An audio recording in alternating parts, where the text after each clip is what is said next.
Following that, we saw a number of people were healed HIV. So TV47 went out to investigate and find the truth on the healing of HIV. And today, here with me, I have Prophet Owuor with me here. Thank you for joining us, Prophet.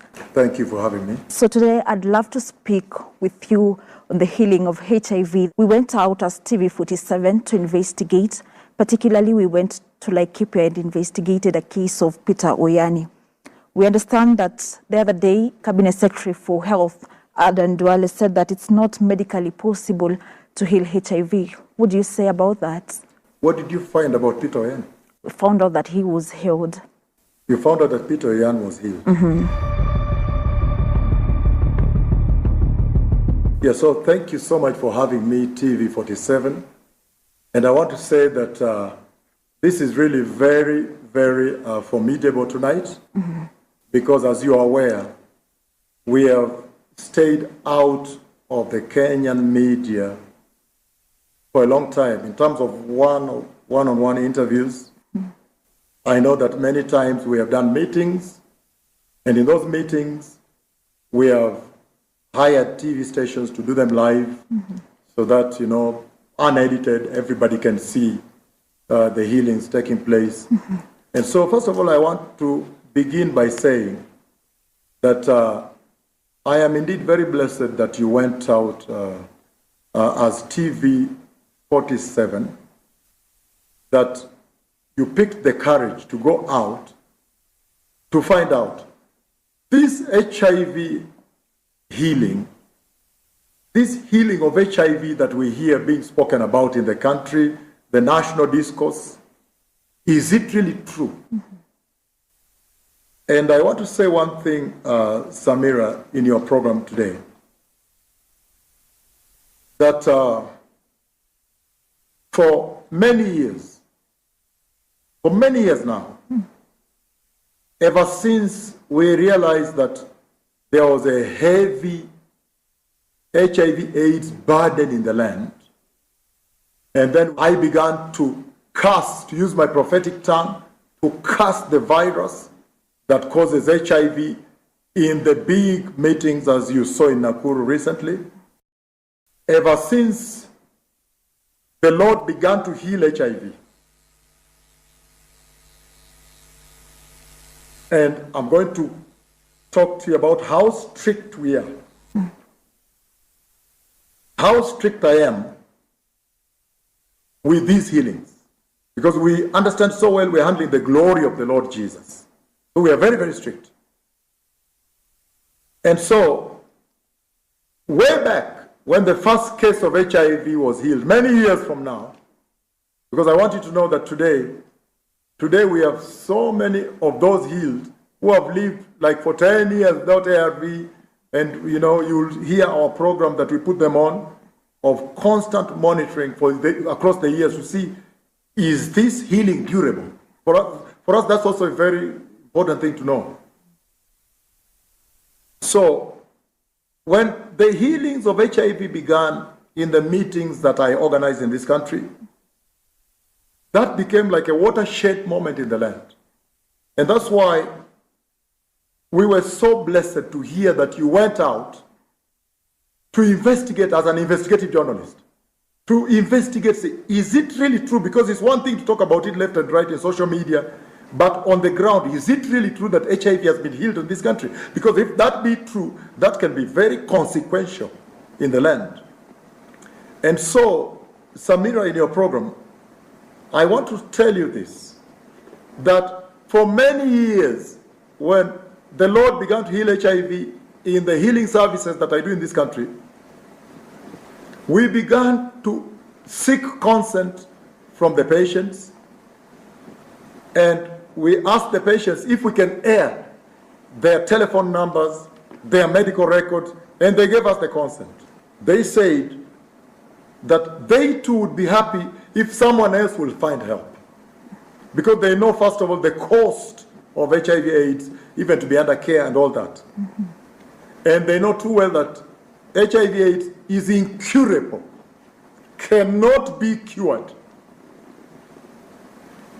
The world has been looking for a cure for many years. And what is the cure? The cure is that you find a substance, or in the pharmaceutical world, you find an agent that when you give someone to ingest or you administer, someone who is HIV positive, has the symptoms of AIDS, then on the other side, the person becomes negative. So we understand very well what a cure should look like. And the world has been waiting. The Nobel Committee is waiting for years. People are working whole night. Billions of dollars are being poured into HIV/AIDS research to find a cure. But there is no cure for one reason. The way the virus mutates rapidly is so difficult to nail it down and say this is a particular cure for this variant. And number two, it's now common knowledge globally that the HIV virus goes through the whole process, nuclear translocation, and then reverse transcriptase becomes DNA and integrates into the human genomic DNA, genomic. That's the whole total human being. The genes you are created with, the chromosomes you are created with. So to really find a cure would mean that you have to unwind, undo all that in every single cell. You can imagine. And so, when the Lord began healing HIV in this land, for us that was very powerful and very exciting, and we thought, wow, this is a watershed moment for the land. This is hope now. And so, with the consent, like I said, of the patients who were healed, we requested them if we can publish their data, publish the medical records, because this is a big thing that has happened. And they agreed, they accepted that, please do it, because even if just one more person is healed, it's worth it. So the purpose for which we have been publishing the patient unique number with consent of the patients, the medical data, the medical records you see in the social media, Samira, in your program, I would like to say this, we really wondered. We wondered that it's really an outrageous thing to say. It's outrage for someone to stand up, someone like me to stand up and say, HIV/AIDS has been healed. We were using that to provoke the nation, right? To provoke the media, to provoke the doctors, to provoke KEMRI, provoke WHO. Please come out. In fact, when you listen sometimes to some of the doctors whose patients have been healed and they come out eventually, they look for me, they come out to testify with medical records and consent of the patients, you hear them also calling for WHO. That on this matter we are calling KEMRI, we are calling WHO, can you come and investigate this? And that's why your question is very, very important. And in fact, the reason today becomes such a hallmark day, it's really a tremendous hallmark in this entire national discourse. Because for a long time, we published the data of people healed. They even asked us, requested us to put their own phone numbers. That media may call them, investigative journalists may call. We were provoking the system, provoking the nation. We are like, just a moment. It's outrageous for someone to say HIV is healed and is negative. Because we know that once somebody is HIV positive, they are positive for life. The virus coexists with the person. You cannot unwind it. A medication would be something that can unwind and deconstruct the genome and create a new genome. And so, nothing happened until we heard that in this noble program, your program, you decided to pick the courage and you went out. You really wanted to know that narrative that was given in Nakuru by senior doctors, senior directors of medical services, senior surgeons, these are senior consultants in the land.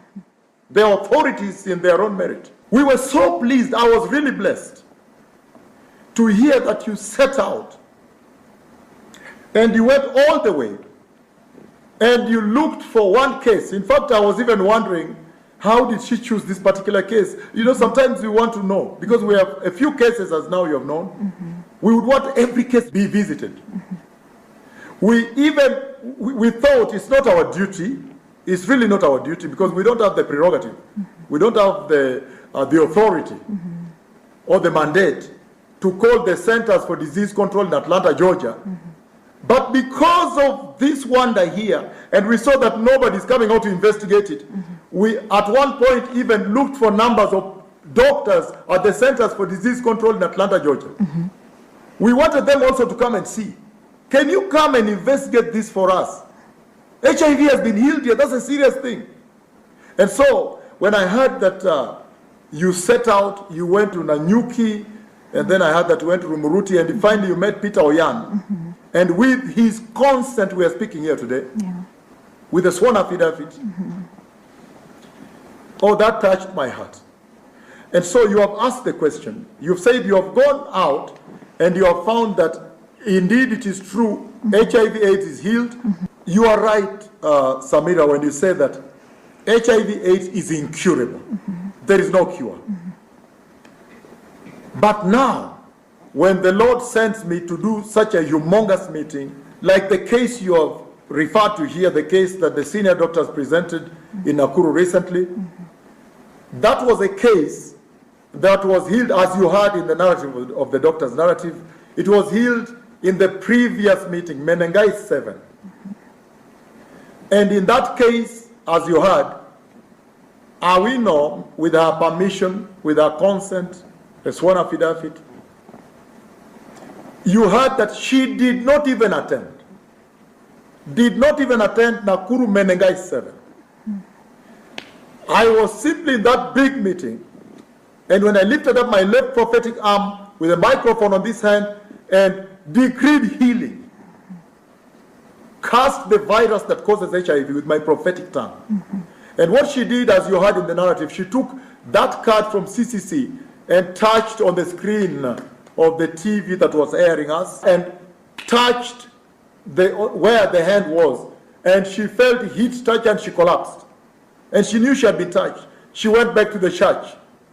When she went back to the church, the bishop of the church, is called Bishop Henry, he told her, oh, if you feel you've been healed, here the instruction of the prophet of the Lord is very clear. You go back to your own doctor. Don't stop medication. Don't do anything yet.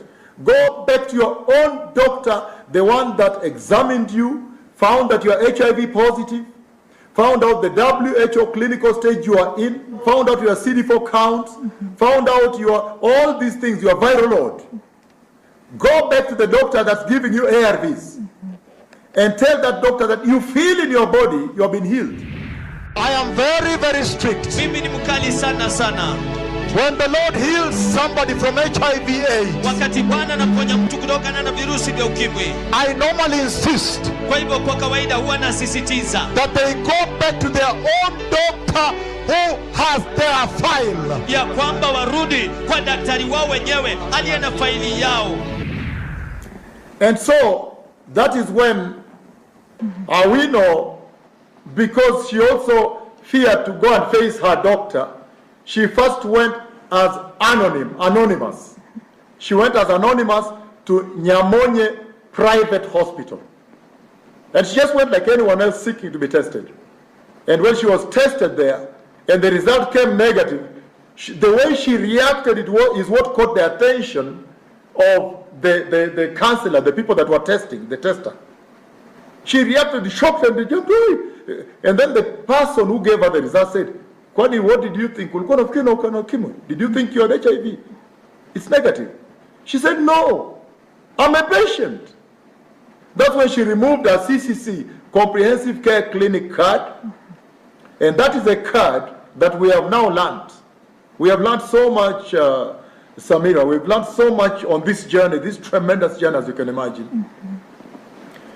We have learned that when someone has been tested positive, using antibody and all these things, up to DNA PCR, and they are found to be positive, then they are enrolled in a program. That is now the program for HIV care. That's the program that now takes care of their medication, takes care of viral load and all these things, the CD4 count and so forth. So she eventually removed that card at Nyamonye Private Hospital and said, look, I'm a patient. These are the medication I've been taking also. And so that guy was so shocked. He also called the entire medical team in the whole hospital Everybody come here now. And they all converge in one little, what? One little room.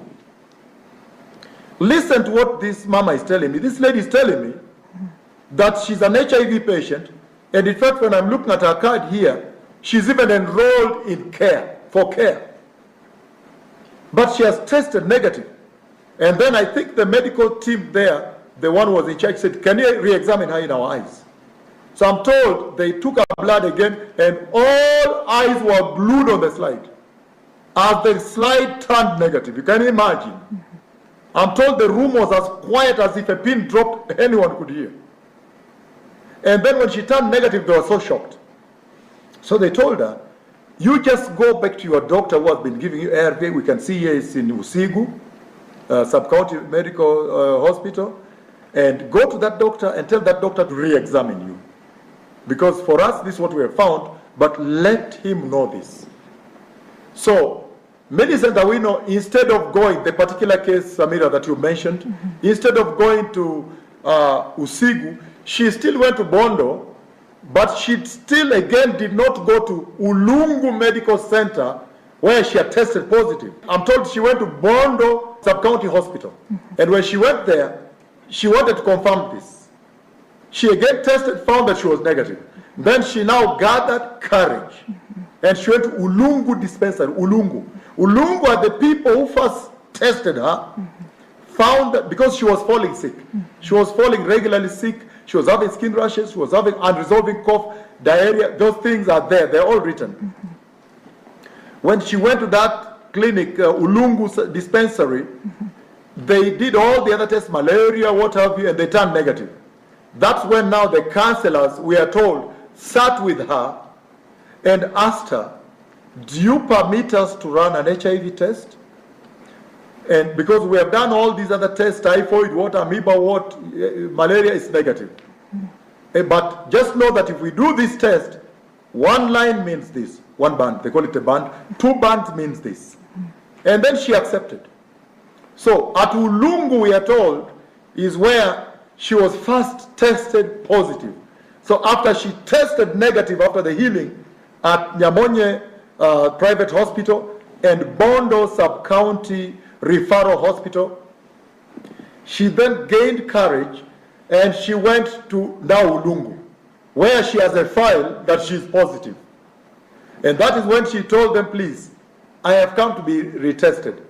First of all, we are told it was impossible to retest her. They said, but we know your status. We have your file. Once you are HIV positive, you always remain positive for life. So they didn't understand why she was asking for retesting. After a long nudging and a long urging them to do so, then finally she told them, by the way, it is true I've been on ARVs, but I've just tested negative at Nyamonye Private Hospital and Bondo Sub-County Referral Hospital. They were like, what? No, but we have your file here. That's when the tester agreed now to test. And examined Millicent Owuor, who has allowed us to share her case today, that you have referred to. And when they examined her, they were very shocked. The tester alone, was very shocked that she turned negative. So we are told what the tester did. He called all the medical practitioners in that center, and they rushed into that room. Ebu Kujeni, come and see what I've encountered here. When they looked at the results, they said, but Millicent Owuor, we know. Is it true she has turned negative? They requested for another test. She consented. We are told again in that room, everybody was glued into the slide until it turned negative. And then from that point on, they were so shocked. At one point, there was a silence, we're told. And then they told her, now, you see, this is very serious. You just go back. Go back to Usigu Sub-County Hospital. That's where you've been getting your ARV. That's where they've been managing the comprehensive care clinic is. And we are told that's when she went there. And when she now has the courage. She can face where she's being managed. And then she requested for testing again without telling them. But when they tried to refuse, she told them, no, I've already turned negative. The Lord has healed me. This is what happened. The prophet of the Lord was in Nakuru Menengai 7, where I took the card and I collapsed. The power of God touched me. I felt in my body that I've been made whole. I went to my pastor. My pastor said, no. The prophet of God is very clear about the healings of HIV in this nation and globally. That whoever feels the Lord has touched them, go back to your own doctor that has your file, who is managing your condition, knows the WHO, World Health Organization, clinical stage you are in, your viral load, your CD4 count, and all these things. Go back to him and tell him you have been to the healing service, and the prophet of the Lord has said, please re-examine me. He has said, he has sent the Holy Spirit ahead of me here to change my status. So, she mentioned that to them. They were like very puzzled. They thought she's not right. Upstairs, I mean mentally. And then they ran the test. She was negative. Again, we are told all the medical staff were called to the room. And what they did this time was different. All of them finally, Samira, with your permission, all of them finally, they said no. On this matter, we have to go to the clinician in charge.